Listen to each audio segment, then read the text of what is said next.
Clôture ce vendredi le 29 avril 2022 de la visite de la directrice régionale d'IFIDA de l'Afrique de l'Est et australe, Madame Sarambago Bounou et M. Dagmari Hapt Selassie, directeur pays d'IFIDA au Burundi.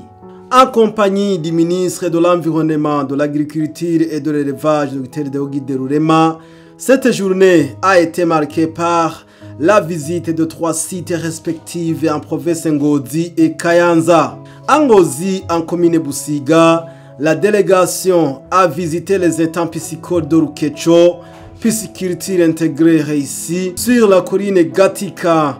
Et en province Kayanza, des sites de la protection des bassins versants à travers les courbes de niveau sur la colline Kavoga, commune Muruta, et terrasse radicale en commune Kayanza sur la colline Kinga.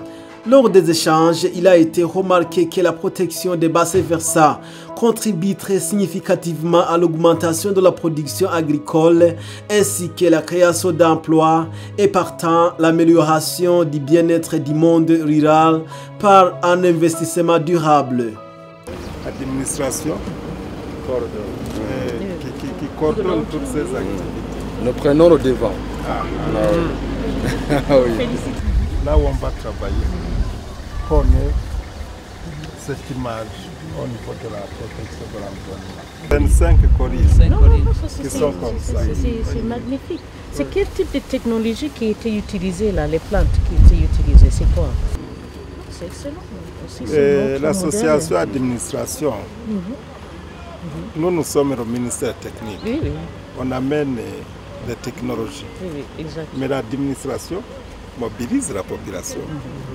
Et c'est l'administration qui revient faire le suivi. La province de Kayanza a été la première. Oui.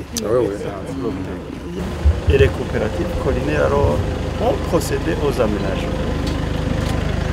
Et après, à partir des collines pilotes, il fallait associer l'intensification de la production et l'aménagement.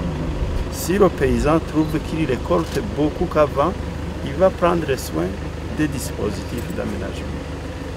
Voilà, ça c'est la colline pilote. C'est les courbes de niveau. C'est ça les terrasses progressives.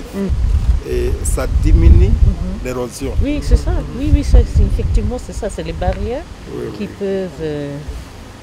Avant, dans les bas-fonds là-bas que vous voyez, là, en bas, C'était les inondations. avant les protections, les gens ne pouvaient pas cultiver là-bas.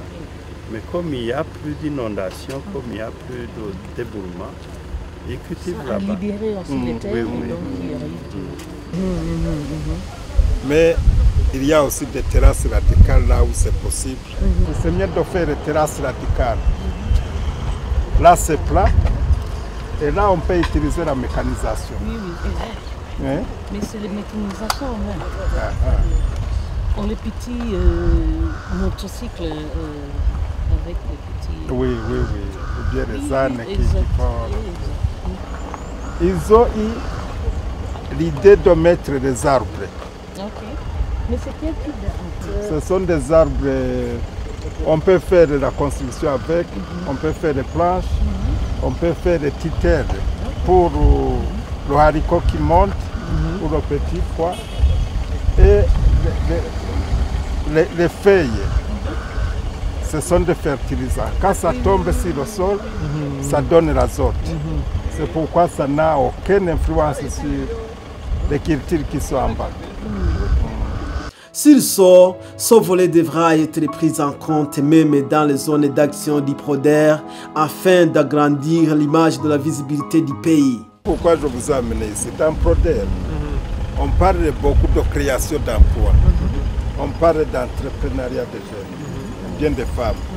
Imaginez-vous, chaque commune recevait combien? Chaque colline.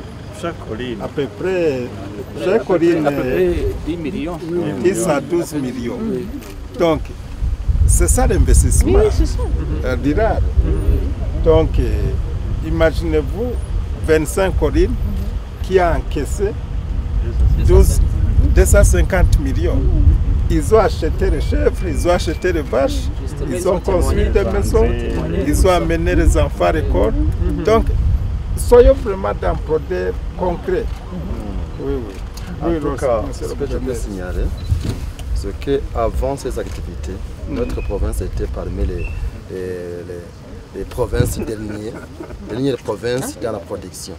Tandis que maintenant, nous sommes parmi les 3 provinces dans nos pays Ah bon? dans la production. Transformation oui. totale. Oui. Il faut vraiment qu'on soit pratique. Vous êtes dans Matongo, vous êtes dans Kabarore, vous êtes dans Gatara et Kayanza. Monsieur le gouverneur, prends le devant. Il faut que ces provinces, plutôt ces communes, aient l'image de Muruta. Comme ça, nous aurons agrandi l'image et la visibilité du pays. Exact. Et comme ça, Proder fera la même chose dans les provinces d'intervention. Et on aura quelque chose à montrer de concret. Mais nos enfants, ils diront que voilà ce que nos parents ont fait. Autre chose, on s'est donné une pratique de mettre ensemble les propriétés pour pouvoir avoir un grand espace. Voilà. Sinon, avant, on avait de petites propriétés dans notre province. Mais avec cette nouvelle pratique, en tout cas, nous avons beaucoup de propriétés. Faisons quelque chose pour la population. Maintenant, dans Proder, dans les provinces, dans les zones d'intervention, il faudrait vraiment connaître cette image. Ça va honorer le Burundi. La directrice régionale a été très satisfaite de la visite et les approches utilisées, tout en indiquant qu'il faudrait un documentaire sur cet aspect de protection des bassins versants pour une orientation selon le contexte d'adaptation pour chaque région. Oui, c'est ça qui fait un projet et c'est ça qui réalise les choses, les aspects concrets. Oui. Mais c'est ça que je dis. Maintenant, je pense que l'essentiel, c'est d'essayer de capitaliser et faire documenter ces expériences, peut-être dans un petit documentaire, pour que nous puissions, parce que pour valoriser et mettre ça en échelle, il faut avoir des détails. Et aussi les coûts qui sont associés pour bien budgétiser ça, parce que si nous n'est pas ça, et si vous parlez de Matonga, est-ce que les réalités sont les mêmes? Il faut aussi peut-être faire amener à apporter quelques adaptations. Absolument. Oui, donc parce que le contexte n'est pas le même dans chaque site ou dans chaque pays. Et donc si nous avons ça, ça peut nous permettre justement de voir comment nous pouvons mettre ça en échelle, aussi même dans nos autres zones. Et ça peut aussi influencer notre logique et les stratégies de mise en œuvre des projets. Je sais qu'il y a une sous-composante qui vise les aspects, les technologies changement climatique. Et maintenant, nous pouvons voir est-ce que c'est ce type de technologie qu'il faut amener ou est-ce que c'est les technologies qu'on vient de parler avec son Excellence, Monsieur le Président, sur la gestion et le captage de l'eau. Parce qu'ici, je n'ai pas encore vu cet aspect-là côté l'eau. Pour mesure d'accompagnement, l'aspect irrigation par retenue collinaire a été abordé et des études de faisabilité sont envisagées. Regardez là où il y a le brouillard.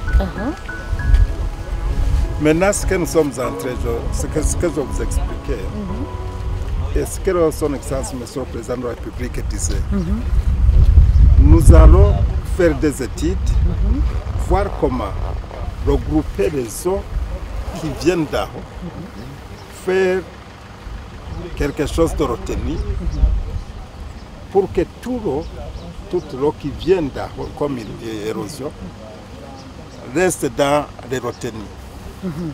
Maintenant, pendant la saison sèche, on pourra ouvrir des canaux d'irrigation. Ça, c'est le premier aspect. Deuxième aspect, c'est ce que nous avons dit pour les maisons, des communautés. On pourrait aussi mettre les citernes et recueillir l'eau et irriguer par gravitairement et pendant la saison sèche. Il faut que nous prévoyons ça déjà, tout au début, pour intégrer cet aspect-là, pour ne pas laisser ça.